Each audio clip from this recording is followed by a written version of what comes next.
시청자 여러분 안녕하십니까? 군산 시정 뉴스입니다.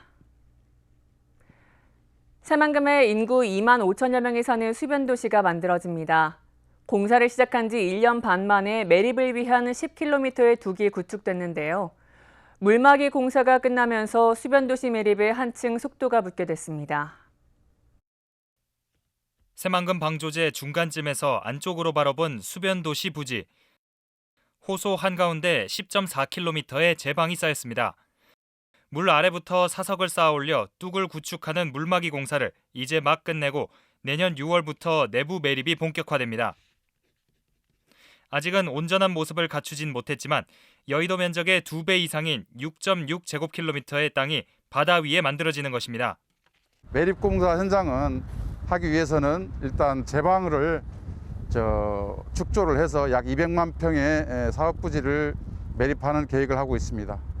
매립 부지 준설을 위한 외곽 제방을 하는 공사가 물막이 공사입니다. 지난 2020년 11월 착공에 들어가 제방 공사가 완료됨에 따라 본격적인 매립에 들어가 2024년 12월이면 수변도시 기반이 마련됩니다. 수변도시 매립공사는 2023년 6월 준공을 목표로 공사를 추진하고 있습니다. 이후에 상부공사인 조성공사를 2023년 7월부터 시행을 하여 2024년 12월에 수변도시 조성공사를 완료할 예정입니다. 타원형의 이중섬의 도시에서는 어디서나 물을 볼 수 있고 수상 레저 활동도 가능합니다. 인구 2만 5천여 명이 사는 주거단지는 물론 국제 업무와 복합 리조트, 문화단지 등을 갖춘 자족형 복합도시로 개발됩니다. 수변도시는 친수와 친환경, 스마트시티라는 3대 특징을 기반으로 조성되며 투자 유치와 관광객 유입 등에 도움이 될 것으로 기대됩니다. 새만금의 첫 도시인 스마트 수변도시, 물막이 공사가 끝나면서 매립에 속도가 붙게 됐습니다. 새만금 산업단지의 자율운송 상용차의 기술 실증을 위한 도로 환경이 구축될 전망입니다. 전라북도는 실제 도로에서 이루어지는 상용차 자율주행 최종 실증 단계인 3단계 사업이 산업부 공모에 선정됐습니다. 이에 따라 올해부터 5년 동안 440억 원이 투입돼 새만금 산업단지에서 군산 IC까지의 도로에 실증을 위한 환경과 통합관제센터 등이 구축됩니다. 한편 새만금에는 상용차 자율주행의 기능 검증을 할 수 있는 1단계 주행시험장이 구축돼 있고 성능 검증인 2단계 자율주행 테스트베드가 오는 8월 준공할 예정입니다. 전북 서남권 해상풍력 사업에 군산항을 활용할 수 있는 협력 체계가 구축됐습니다. 군산시는 10일 전라북도와 한전, 군산 컨테이너 터미널 등과 업무 협약을 맺었습니다. 협약 내용은 항만 정책 지원, 시설 안정성과 효율성 확보, 해상풍력 부지 확보 협력 등입니다. 전북 서남권 해상풍력 사업은 고창에서 부안 사이 해역 448제곱킬로미터에 2.4기가와트의 풍력 발전단지를 조성하는 사업입니다. 군산 조선해양기술사업 협동조합이 대한조선 LNG 탱크를 제작합니다. 협동조합은 주식회사 한국카본과 45억 원에 달하는 대한조선 LNG 탱크 제작을 위한 수주 계약을 체결했다고 밝혔습니다. 이에 따라 이달부터 내년 6월까지 LNG선에 들어가는 탱크를 제작하며 300여 명의 고용 창출이 기대됩니다. 조선해양기술사업협동조합은 군산 조선소 가동 중단 이후 지난 2018년에 설립돼 중소기업 24곳이 참여하고 있습니다. 전라북도가 시행하고 있는 여객선 반값 운임제로 관광객이 늘어난 것으로 나타났습니다. 한국해양교통안전공단에 따르면 지난달 도내 여객선 수송 실적은 1년 전보다 17% 증가한 2만 3천여 명으로 집계됐습니다. 항로별로 보면 군산 말도는 91%, 군산 어청도는 44%, 군산 계야도는 10%가 증가했습니다. 이는 여객선 반값 운임제가 섬 지역 관광 수요를 늘린 것으로 분석됩니다. 군산시가 소상공인들에게 카드 수수료를 지원합니다. 지원 대상은 연 매출액 3억 원 이하 소상공인이며 최대 50만 원의 카드 수수료를 지원합니다. 다만 올해 5월 9일 이전에 폐업하거나 타 시도로 이전한 경우 유흥업소, 도박 등 제한업종은 지원에서 제외됩니다. 지원을 희망하는 소상공인은 16일부터 올해 11월 18일까지 시청 홈페이지에서 온라인으로 신청하거나 읍면동 사무소에 방문 신청하면 됩니다. 군산시가 고액 체납자를 대상으로 가택수색과 동산 압류 등 강력한 징수 활동에 나섭니다. 징수 대상은 납부 능력이 있음에도 납세 의무를 회피하는 고액 상습 체납자 301명입니다. 고액 상습 체납자는 500만 원 이상을 체납했으며 301명의 체납 총액은 61억 원입니다. 군산시는 재산이 압류된 장기 체납자에 대해 실익 분석 후 공매 처분을 진행하고 자동차세를 체납한 차량에 대해서는 번호판을 영치할 계획입니다. 군소음 피해 보상법이 시행되며 군산 비행장 주변 주민들에 대한 보상이 본격적으로 시작됐습니다. 보상금은 소음 피해 정도에 따라 3종으로 나뉘어 차등 지급될 예정인데요.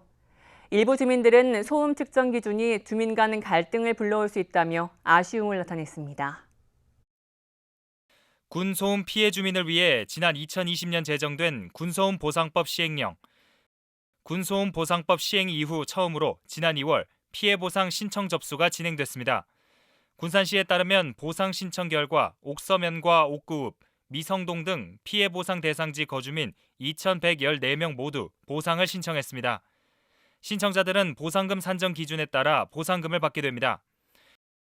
소음 피해 보상법에 따르면 보상금은 소음 피해 강도에 따라 3종 지역으로 나눠집니다.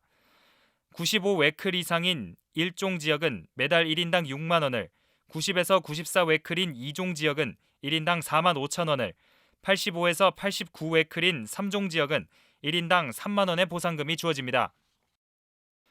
국방부와 군산시는 보상금 지급 대상자 신청이 마무리된 만큼 전입 시기와 실거주일, 사업장 근무지 위치 등 감액 기준을 적용해 5월 말까지 가구별 산정 금액을 통보하고 오는 8월 보상금을 지급할 계획입니다.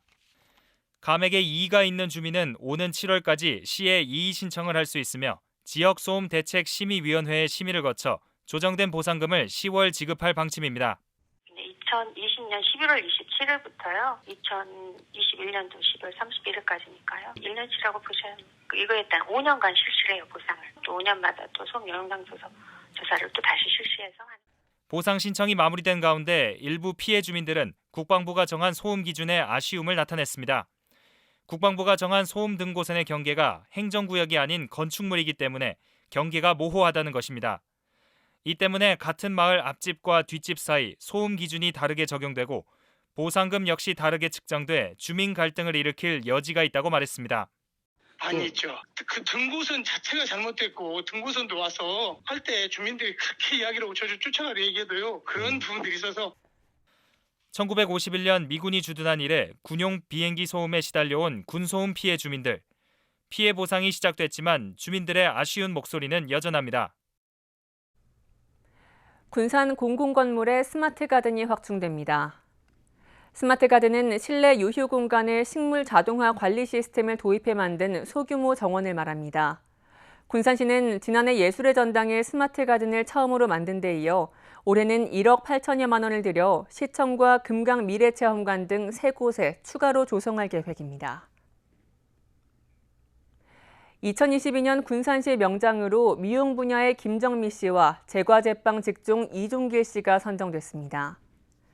시에 따르면 김정미 씨는 30년간 미용 분야에 종사하면서 국제대회 입상, 개인 전시회 개최 등의 활동과 군산 지역 특산물을 소재로 한 시술 개발의 공로가, 이종길 씨는 베이커리 경연대회 대통령상 수상과 천연 유산균 발효종을 이용한 빵 제조 기술 개발 등의 공로가 인정돼 명장으로 선정됐습니다. 선정된 명장에게는 군산시 명장 증서와 인증패를 수여하고 기술 전수와 보급 사업 참여를 지원합니다. 군산시가 자원봉사 거점 캠프를 조성했습니다. 시에 따르면 수송동과 소룡동, 나운이동, 옥서면 등 거점 캠프 4곳을 조성해 자원봉사 상담가를 배치했습니다. 자원봉사 거점 캠프 조성은 풀뿌리 자원봉사를 활성화하고 지역 주민의 봉사 연계를 강화하기 위해 이뤄졌습니다. 각 거점 캠프들은 오는 10월까지 지역에 맞는 자원봉사 프로그램을 개발할 계획입니다. 새만금개발청이 새만금 공공조형미술 공모전을 개최합니다. 이번 공모전은 새만금의 새로운 문명을 여는 도시를 주제로 신미성과 안정성, 독창성 등을 종합적으로 평가해 입상작을 가립니다. 대상에 선정된 작품은 국립 새만금 간척박물관 야외에 설치해 사진 촬영 명소로 활용합니다. 참가 희망자는 공모전 누리집을 통해 다음 달 10일까지 디자인을 접수하면 됩니다. 군산 시간여행마을을 중심으로 해설사 동행투어가 운영됩니다. 군산시는 이달부터 월요일을 제외하고 해설사와 함께하는 동행투어 프로그램을 운영한다고 밝혔습니다. 장미갤러리와 진포해양테마공원, 동국사 등 시간여행마을 주요 거점을 2개 코스로 나누어 돌게 되며 소요 시간은 2시간입니다. 해설사 동행투어는 코스별로 오전과 오후에 걸쳐 모두 4차례 운영됩니다. 군산시가 군산형 재난지원금 미수령자를 대상으로 맞춤형 배부를 시행했습니다.